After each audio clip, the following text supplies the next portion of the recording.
Councilmember Shealy, turn your mic on, please.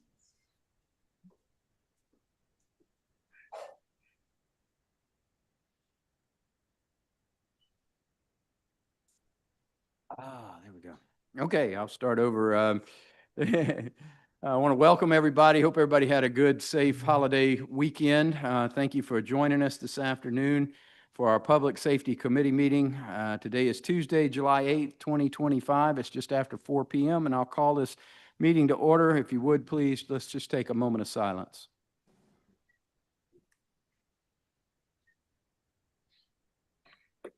Amen. Thank you. Next on our agenda, we need to approve the minutes from June 10th, 2025. Move for approval. Second. Have a motion to approve and a second. Any additions, deletions, any comments or questions? If not, all in favor of approving those minutes, please say aye. Aye. Aye. Any opposed? The ayes have it. Next on our agenda, the police department's asking for an approval of a law enforcement assistance and support agreement with the York County Sheriff's Office. Move for approval. Second. We have a motion to approve and a second. Any questions on that? If not, all in favor, please say aye. Aye. Aye. Any Aye. opposed? The ayes have it. The police department now is asking. Chairman, Yes, sir. I Mr. make a motion that we take items 4 and 5 together and move for approval. Second. All right, we have a motion to take 4 and 5 together and for approval. Any questions on that? If not, all in favor, please say aye. Aye. Aye. Any opposed? The ayes have it. Next, we have fire departments asking for an approval to enter into an MOU between Charleston Fire Department and Charleston County EMS to allow CFD paramedics to operate at their full credentialed capacity by utilizing equipment of the Charleston County EMS ambulances. Move for approval.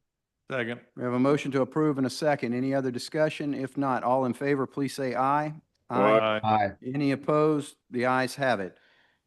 As I get to item 7, I'm going to ask Officer Courtney Bales to come to the mic. It's an ordinance to amend Chapter 5 of the Code of City of Charleston, South Carolina to modernize the city's animal control regulations. Officer Bales.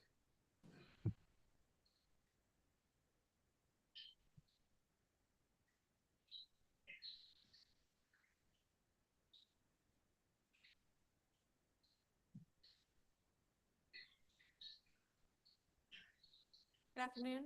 My name is Courtney Bales. I'm the Animal Control Supervisor for Charleston Police Department. I began working on the Chapter 5 animal rewrite about 5 years ago when I realized as an officer enforcing these laws in the field that there was minimal enforceability, way too much gray area, and not enough guidelines on what could and could not be done. Every single welfare check I went to, I realized that I was considering every single one of these animals as if they were my own, and leaving a call for service for an animal that was tethered on a chain with a doghouse baking in the sun, just enough water to be good enough, it just didn't sit right with me. And I felt there was need for change and need for modernization of these laws. During those times, I did what I could with the laws that we did have. Some of the things that I realized was I could include some of these animals into my own family, and I did just that. Good. But that's obviously not enough. I can't save everyone. My house is just certainly not big enough. So there is certainly a need for change. Charleston, as you all know, is a rapidly growing city.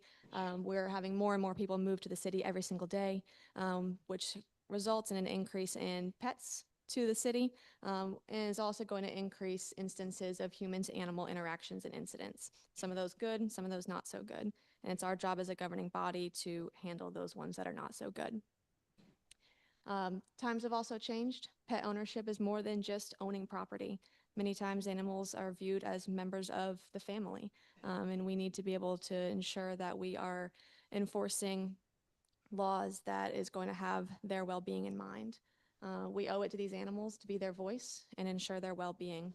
On just about every single call for service we go to, the animal ends up being the victim, and they have no voice to tell us what's wrong or how we can fix it. So it's our job to do that. As I began researching and working on these laws, I did a quick search on animal cruelty, and the headlines just began to pop up left and right. This was just a few of the ones that I found within 3 days. It was just over and over and over. Animal cruelty is a global issue. I realize that we're not going to fix a global issue like that, but where it can start is with local change, and that we can do. So there's certainly a need for local change here. I looked at our stats from January to May of 2025 and realized that our unit has received 103 welfare checks on animals, to include things just like this: an animal, like I mentioned previously, chained up, no shelter, no access to water. And these are some of the things that we're trying to fix.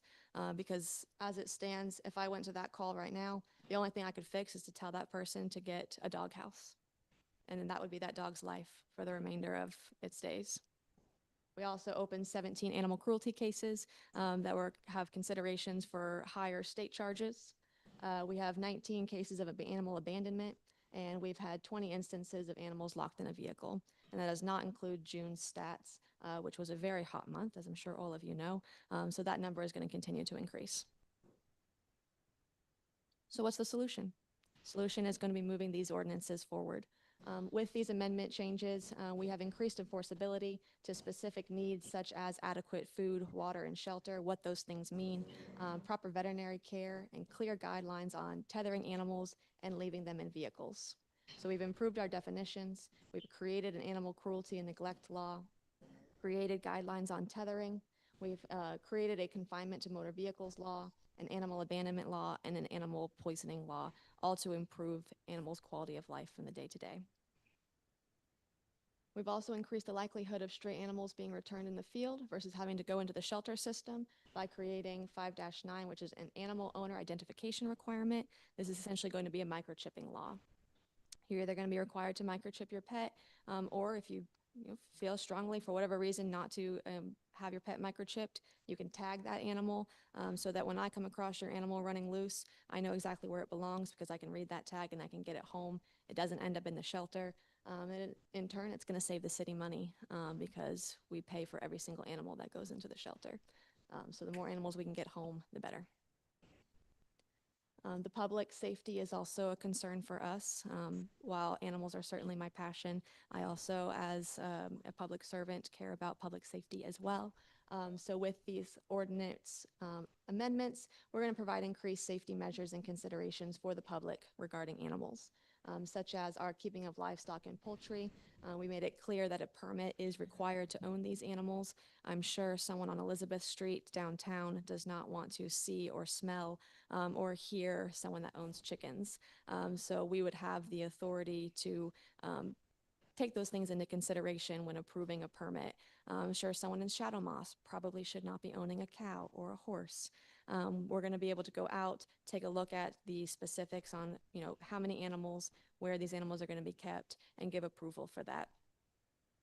We've also improved the acts deemed public nuisance ordinance. We've updated our keeping of dogs, which disturb the peace, so our barking dog ordinance, and our vicious animal ordinance, so that we can regulate and try and get a handle on potentially dangerous animals that we do have in the community, to make sure that we are housing them properly, removing and seizing ones that do pose a obvious danger, and keeping the public safe through that. And I believe that together, through moving these ordinances forward, that we can improve the animal welfare laws that we have in our community. I'm happy to take any questions that you might have. Any questions? Sorry. All right. Agalee Creech is going to come to the mic now, I believe. We did want to add one minor amendment to the confinement to motor vehicles 526 in subsection A. We've added the provision that unless the air conditioning is running and provides a cool interior environment, no person shall leave or confine an animal in a motor vehicle in outside temperatures exceeding 75 degrees or under such conditions that could be reasonably expected by the responding officer to cause suffering, disability, or death to the animal. Partially open windows are not considered adequate ventilation. So again, that change just accounts for these cars now that have, you can leave it on running with the air conditioning if you're not in it. Mr. Chairman, can I ask a question? Yes, sir. Go ahead, Councilman. This is not pertaining to that, but what could we do? Well, it's going to be hard for people who are passing by, walking dogs. And, you know, I'm a dog lover, raised a dog ever since I've been young, but they'll come and let the dog, you know, come and poop in your yard, and they'll clean it up and then walk on quickly and carry it, you know, and going down the street. And I having that in my yard on King Street. Every other day, I have to go and shovel up out my driveway. A couple of times my grands came by and they park in the yard, and my great grand stepped in it and brought it all in the house, you know, but they're doing that every other day. And I just can't catch them. My camera haven't caught them yet, but, you know, that's another thing that's happening when people are supposed to carry the bags with them or pick it up, but I don't even want them to come on my property and let them do it. Because when I had my dogs stayed in my yard and I clean up behind my dog, but I don't want to be cleaning up behind someone else's dog that's doing it. And they'll walk by quickly and they come off the sidewalk into your yard and do this in your driveway. That's another problem I think we are coming into, but it's going to be, I know it's going to be probably hard unless you catch the individual and see them. Yes, sir. I'm just trying to follow you. I do believe we already have a provision for that. Yes. In the littering regulation, section F, has a regulation for that. You are required to immediately pick up your pet's waste. Like you mentioned, the issue we have with enforceability on that is catching that person. They're only there for a moment. They pick up the animal waste or don't pick it up and then walk away. So we usually, when we do have that situation, we recommend that the person do install cameras so we can at least get evidence of that occurring and attempt to locate the owner of that animal so that we can make contact and either issue a citation or a warning. So that is something that we already do have a provision for. Thank you. Just one observation. Councilmember Yes. Tinkler has his hand Thank you, raised. Councilmember Tinkler. Thank you, Mr. Chair. I guess I don't really have a question, only just to point out how I think thorough and great of a job that you did drafting this. It's extremely comprehensive, and going through it, every issues that I have heard from my constituents that were sort of in the gray areas and hard to enforce are addressed here. So you clearly put in a ton of work here, and I appreciate that. Thank you, sir. Thank you, Councilmember Tinkler. Anyone else? Any other questions? I guess I have a question about the microchipping. So every animal would need to be microchipped? A resident of the city. So you would have to have been in the city for more than 30 days and be a resident. So anything staying less than that, if you're just visiting, would not be required to have a microchip. And then, of course, there is that provision. If you do not want to microchip your animal, you can just affix a tag. It just has to be on at all times. Okay, thank you. Any other questions or comments? If, Councilmember Brady. Yep. I'm going to offer a motion to defer on this, to bring it back next month, because I think it's important now that we have a contract in place with an animal care organization and other interested parties. I know I first saw this when it came out last week. Here we are talking about it. I'd like the other kind of animal care and control organizations to be able to offer their feedback before we take a first reading on this. So I'd like to offer a motion to defer and allow some of those organizations to weigh in and come back next month, and then we can give it its full due. We have a motion to defer. Is there a second? I'll second it, though, with the understanding that I too fully support this effort and really appreciate the work that's been put into this. This is not meant to delay, but when this comes out, there'll be plenty of commentary about it. And I think having other professional organizations having a say and weighing in on this would be very helpful and beneficial. So it's not meant to push the can down the road, or what's the right analogy there, but literally just to make it stronger. I'll second it. Any other comments? I'll add, Mr. Chair, Matt, I support deferring it. I did post some stuff about it because it did come out just a few days ago, I feel like, and The feedback I've been getting is very positive, and I think getting it out there in the public, I think is only going to make it more supported by the public. So I'll vote to defer it. All right, any other comments? Mr. Chairman, I'll vote to defer it right now because I was going to vote for it because I know this is the city of Charleston and we have to do what we have to do. Although we have other entities involved in different things doing it so far as countywide. And the last time we had the other agencies who's coming into it that we had supported at the last meeting. But I'll support it on the deferral on this time. But I was ready to support it because this is the city of Charleston. We have to do what we have to do sometimes. And they have to jump aboard with us sometimes and stop waiting. Every time we sit down and wait. Like I said, the wait is always breaking down the wagon. But in the lieu of this, I see we have to support the deferred. So I'll just go along with it this time. Thank you, Councilman Mitchell. Anyone else? I'm certainly very much in favor of this. I've read through it. I agree with the comments that Councilmember Tinkler made. It's an incredible amount of work that we've done. I think it's been a long time. A lot of time and a lot of effort's been put in this. In my opinion, on the deferral, we've got 3 readings on this, so we're not.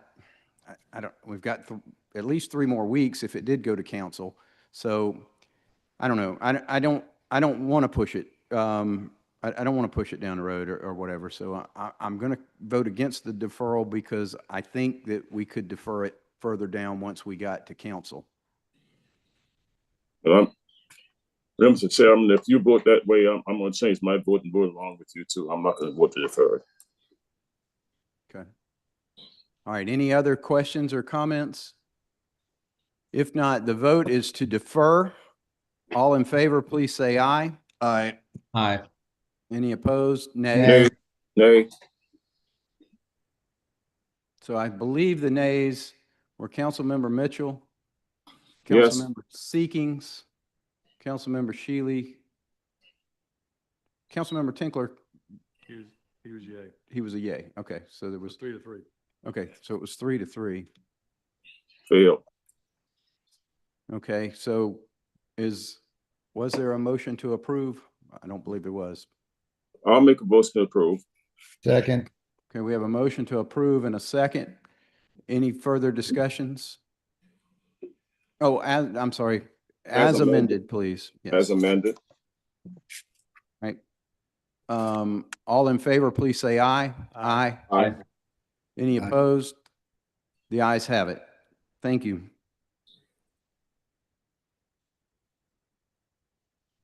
Okay. I will call Assistant Corporate Counsel Melissa Cruthers up to the mic for this item number 8. It's an ordinance to repeal and replace Chapter 21, Article 3, Division 4, Sections 21-67 through 21-74, and to amend Chapter 22, Article 1, Sections 22-7 and 22-8 of the Code of the City of Charleston to conform with state law. Ms. Cruthers. Thank you, Chairman. This past legislative session, the South Carolina legislature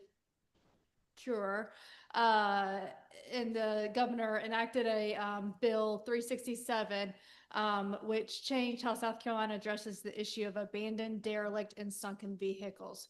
So we took this opportunity to You mean, just for clarity?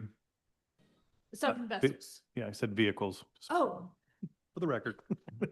I deal with those so much. Thank you. So we took this opportunity to align our ordinances with the new state law at the same time, cleaning up our ordinance, making sure that all our vocabulary conforms to the new state law and with each other, and taking out some redundancies in our ordinance. I can go through it in detail if you would like, or I also have Officer Mike Merrill here to answer any questions. Mr. Chairman, I move for approval. Yeah, We have a motion to approve and a second. Any further discussions? If not, all in favor, please, I'm sorry. Is there a recommendation to City Council to adopt the proposed ordinance to repeal and replace? We've got a motion to replace Chapter 21, Article 3, Division 4, Sections 21 through 67 through 21 through -74, and to amend Chapter 22, Article 1, Sections 22-7 and 22-8 of the Code of the City of Charleston to conform to state law. We have a motion to approve and a second. Madam Clerk, may I request a roll call, please? Chair Kevin Shealy. Vice Chair Robert Mitchell. Yes. Carl Brady. Aye. William Tinkler. Aye. Michael Seekings. Aye. Mayor Cogswell. Aye. Councilmember Shealy's an aye, sorry. Thank you. All right, is there anything else to come before this committee? If not, we stand adjourned. Mr. Chairman, I was just going to ask, on the, obviously the deferral failed. So what is the process we think by which we will go to these other organizations to get feedback? To ensure that we can have a dialogue between those responsible for the animals when they are dropped off by animal control under the new ordinances. I just want to make sure that we actually have a process for that. I'm happy to take that on through my office with legal and the police department to make sure that we have their input, their thoughts, expertise brought to bear here. And we will do that in advance between first and second reading. All right, and I'd also like to call on Officer Courtney Bales.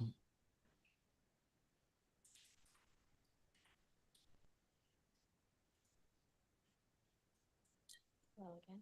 Just wanted to put on the record that I am happy to reach out to the two groups, Charleston Animal Society and the Charleston Animal Legislative Action League, to get their feedback, and I'll invite them to the next city council meeting for comment. Thank you. All right, thank you very much. Is there anything else to come before this committee? If not, we stand adjourned.